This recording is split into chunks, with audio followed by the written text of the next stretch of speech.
गुलामी की जंजीरों को तोड़ना है तो हमें हिंदू धर्म को छोड़ना है। हिंदू धर्म को छोड़ना यह धर्म परिवर्तन नहीं है। केवल जीवित रहने में ही कोई विशेष बात नहीं है। बात यहां पर जीवित रहने के स्तर की है।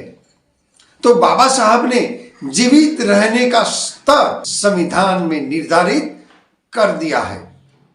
उनको जो भी सुविधाएं चाहिए थी, उनको जो भी अधिकार चाहिए थे, बाबा साहब ने भारत के संविधान के अंदर दर्ज कर दिया है। तो बाबा साहब का मानना है कि हमें सबसे पहले क्या करना चाहिए।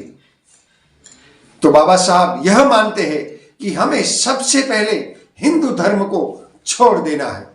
14 अक्टूबर 1956 के दिन बाबा साहब ने अपने लाखों अनुयायियों के साथ बौद्ध धर्म की दीक्षा ग्रहण की।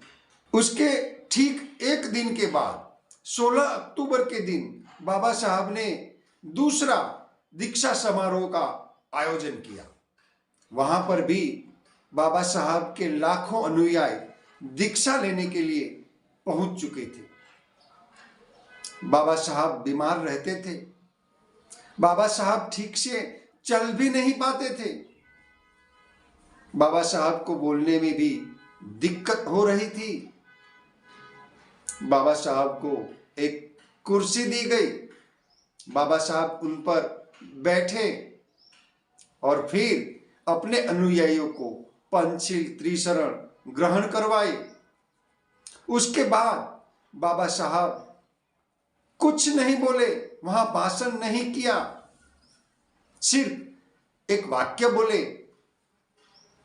कि इसके बाद मैं आपको दिखूंगा नहीं। तो यह सुनकर बाबा साहब के अनुयायी हैरान रह गए कि हमारे मसीहा अब हमें दिखाई नहीं देंगे, क्या कारण है। तो सब लोग सोच में पड़ गए कि बाबा साहब ने यह क्या कह दिया। सब लोग रोने लगे और बाबा साहब भी अपने समाज के लोगों की आंखों में आंसू देखकर अपने आप को नहीं रोक पाए और बाबा साहब भी रोने लगे। तो बाबा साहब का यह समाज प्रेम था। बाबा साहब चाहते थे कि हमारा समाज धम्म परिवर्तन करे।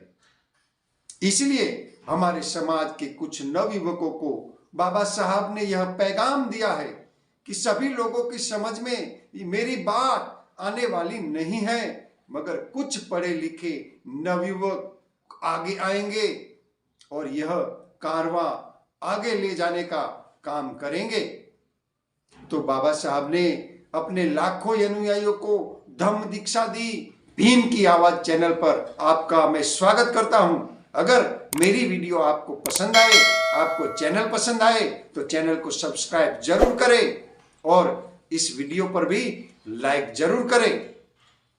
तो बाबा साहब ने इस समाज को भारत के संविधान के अंदर सभी वह अधिकार दे दिए हैं जो उन्हें चाहिए थे। जय भीम, नमो बुद्धाय, जय भारत, जय संविधान।